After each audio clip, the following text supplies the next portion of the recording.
In Parashat Miketz, following the 7 years of plenty, the hunger starts to settle in. The verse tells us the entire land of Egypt was yelling for bread from Pharaoh. And Pharaoh said to them, "Go to Yosef, and anything he tells you, you should do." So Rashi brings in a very interesting conversation that was had between the Egyptians and Pharaoh. The Egyptians, all their produce and all their grain, storehouses of grain had rotted. So they go to Pharaoh and they said, "Give us food." So he tells them, "Didn't Yosef tell you about the 7 years of plenty? Didn't you store up food?" He said, "Yeah, and it all rotted except for Yosef, and he has all his storehouses have not rotted. So why don't you go to him to get some more food?" Because he's telling us to get circumcised.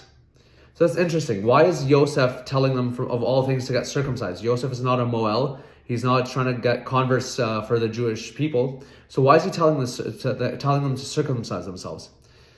So Yosef is actually giving them the answer to their problem. According to Kabbalistic literature, Yosef is associated with the midah of Yesod, which is associated with the foundation and the male organ of reproduction and connection. According to Kabbalah, it is essential for one to guard this area from misuse, abuse, and destructive behavior.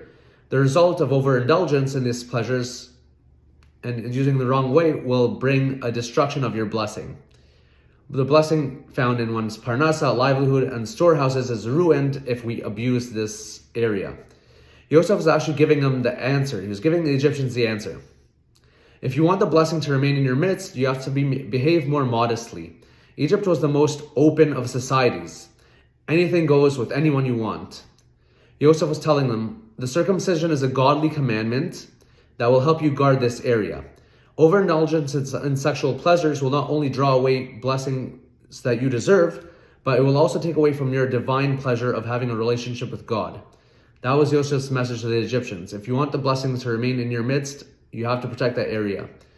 May we all be zoche to protect our yesod, especially coming into these days of Shovavim.